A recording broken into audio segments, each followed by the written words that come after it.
तो दोस्तों, आज हम लोग क्रॉस साइट स्क्रिप्टिंग के बारे में बात करने वाले हैं। और ये जो क्रॉस साइट स्क्रिप्टिंग का जो सीरीज़ होने वाला है, मैं यहाँ पर मतलब 2 सीरीज़ बनाने वाला हूँ।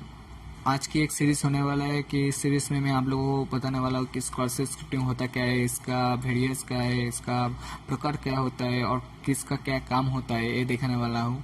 और नेक्स्ट वीडियो जो होने वाला है इसके बाद, वहाँ पर मैं आप लोगों को दिखाने वाला हूँ कि मतलब क्रॉस साइट स्क्रिप्टिंग के जरिए कैसे एक वेबसाइट को डिफेसमेंट किया जाता है। ओके, तो चलिए शुरू करते हैं। हम लोगों का पहला स्टेप क्रॉस साइट स्क्रिप्टिंग के बारे में जानने वाले हैं हम लोग।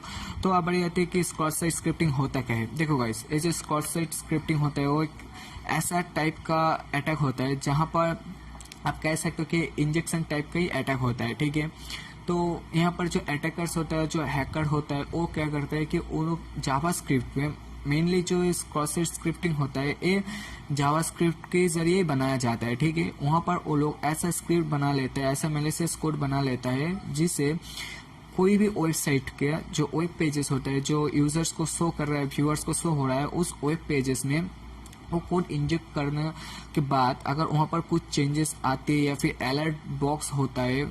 अगर आपको पता नहीं कि अलर्ट बॉक्स क्या होता है, आपको समझ में आ जाएगा इस वीडियो के एंड पे। ओके, तो जो अटैकर्स होता है और कैसे जो स्क्रिप्ट किडीज है, वो वहाँ पर मेनली देखते हैं कि कहाँ पर ऐसा इनपुट देना पड़ता है जो यूजर से एक्सेप्ट करता है, जो वेबसाइट का जो सर्वर है वो एक्सेप्ट करता है। ठीक है, तो मेनली ये होता है पोस्ट मेथड पे ही होता है। ठीक है, और जो अटैकर्स होता है वो मेनली सर्च बार को पॉइंट करता है, सर्च बार को, या फिर कमेंट सेक्शन जो होता है। आप कई बार ख्याल किया होगा कि बहुत सारा वेबसाइट है, कुछ पोस्ट डालने के बाद उसके एंड पे एक कमेंट सेक्शन होता है फीडबैक देने के लिए।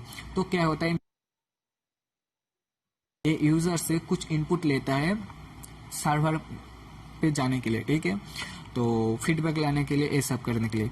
तो क्या होता है कि जो अटैकर्स होता है वहाँ पर वो कुछ ऐसा मैलिशियस कोड इंजेक्ट कर देते हैं जहाँ से जो सर्वर से जो रिस्पॉन्स आती है वो मैलिशियस की तरह ही रिस्पॉन्स आती है। तो आप कह सकते हो कि ये एक तरह का अटैक होता है। तो जो क्रॉस साइट स्क्रिप्टिंग होता है ये इतने टाइप्स का होता है। ओके, तो ये जो टाइप्स होता है ये मेनली चारों प्रकार का होता है और 4 टाइप्स का ही होता है। ओके, तो आइए डिस्कस करते हैं वन बाई वन। तो फर्स्ट नंबर पे आते हैं रिफ्लेक्टेड क्रॉस साइट स्क्रिप्टिंग और एक्सएसएस। ओके, तो ये होता क्या है। देखो गाइस, ये जो रिफ्लेक्टेड होता है या फिर रिफ्लेक्टेड एक्सेस होता है, तो यहाँ पर ये आप बोल सकते हो कि एक जो कोड अटैकर इंजेक्ट करता है उस वेब पेजेस में, वो टेम्पोररी रहता है। ठीक है, वो सर्वर पे स्टोर नहीं रहता, वो सिर्फ अपने कुकीज को, मतलब उसका जो ब्राउजर है उस ब्राउजर पे ही वो टेस्ट करता है, और वहाँ पर वो जो कोड इंजेक्ट करता है वो अपने आप ही शो होता है उसके ब्राउजर पे। ठीक है, वो डेटाबेस पे स्टोर नहीं रहने वाला है इस रिफ्लेक्टेड एक्सेस में। ओके, अब बारी आती है स्टोर्ड एक्सेस और प्रेसिस्टेंस क्रॉस साइट स्क्रिप्टिंग। ठीक है,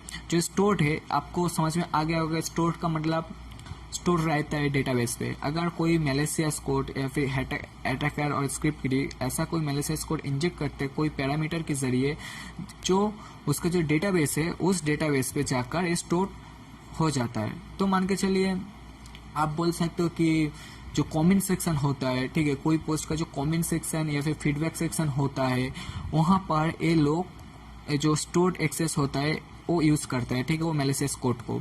तो आप बोल सकते हो कि जो रिफ्लेक्टेड एक्सेस और स्टोर्ड एक्सेस मतलब 90% ही सेम है, लेकिन इसका जो धड़न है, उसका जो धड़न है या फिर वर्क है वो थोड़ा सा डिफरेंट है। ये जो स्टोर्ड एक्सेस है ये डेटाबेस पे जाकर या फिर जो सर्वर है, बैकएंड का जो सर्वर होता है वहाँ पर स्टोर्ड रहता है। ठीक है, और जो रिफ्लेक्टेड एक्सेस है वो स्टोर्ड नहीं रहता है, वो टेम्पोररी होता है। जो अटैकर्स है वो जब मैलिशियस कोड को इंजेक्ट करता है वो तभी उसको शो करता है कि हाँ ये शो कर दिया, लेकिन वो स्टोर्ड नहीं रहने वाला है डेटाबेस पे। लेकिन स्टोर्ड और पेजिस्टेंस क्रॉस साइट स्क्रिप्टिंग होता है वो स्टोर्ड रहने वाला है।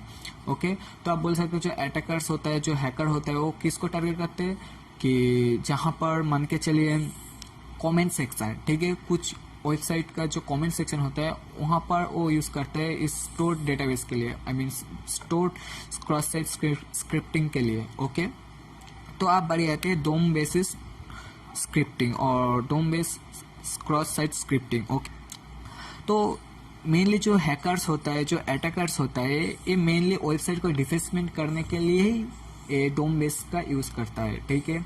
तो ये डोम बेस कब होता है, जब अगर आपके पास एडमिन पैनल आ गया है और वहाँ पर जो पोस्ट वगैरह होता है वहाँ पर वो अपना खुद का मेलिसियस कोड डाल देता है या फिर किसी दूसरे पेज पे रीडायरेक्ट कर देता है। अगर कोई यूजर्स उस लिंक को क्लिक करता है या फिर मान के चलो जो होम है, होम का जो पेज सेक्शन है, अगर वहाँ पर उस मेलिसियस कोड को इंजेक्ट कर दिया है, अगर उसे सेव करने के बाद अगर कोई भी यूजर अलग से यूजर जो आएगी जब वो होम पे क्लिक करने वाला है, तो क्या होगा, उसका साइट रीडायरेक्ट होकर दूसरे वेबसाइट ओपन हो जाएगा ना।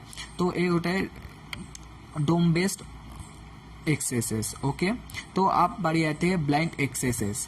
ओके, जो ब्लाइंड एक्सेसेस होता है ये बोल सकते हो कि ये प्रेसिस्टेंस भी होता है, नॉन प्रेसिस्टेंस भी होता है। जो डोम ब्लाइंड एक्सेसेस होता है, यहाँ पर हैकर और स्क्रिप्ट ने क्या करता है, आपका खुद का पेलोड डाल देता है डेली के डेली, जहाँ पर यूजर्स का जो लॉग फाइल या फिर वेबसाइट का जो लॉग फाइल होता है, यूजर्स फाइल होता है, वो सब ले लेता है अपने आप के, ठीक है।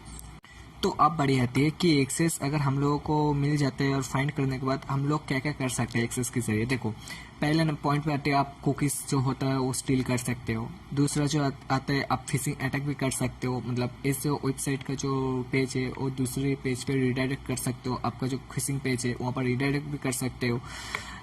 थर्ड नंबर पॉइंट पे आती है डिफेसमेंट भी कर सकते हो, जो वेबसाइट है पूरा लुक बदल सकते हो, ठीक है। वेबसाइट डिफेसमेंट भी कर सकते हो HTML जावास्क्रिप्ट यूज करके। तो आप पढ़ी जाती है जो मतलब मेनली ये जो हैकर लोग होता है ना, एक्सेस के जरिए तीनों चीज़ें ही मेनली करता है, ठीक है। आप बोल सकते हो कि एक्सेस के जरिए जो वर्म्स होता है, जो वायरस मेलिशियस होता है, वो भी स्प्रेड करता है। तो ये भी बहुत कुछ कर सकते हो। आप सोच नहीं पाओगे कि भाई एक्सेस से क्या क्या हो सकता है। इसलिए तो आज के दिन में अगर आप बाग बंटी करते हो, अगर आपको एक्सेस मिलता है तो आपको बहुत सारा रिवॉर्ड दिया जाता है, ठीक है।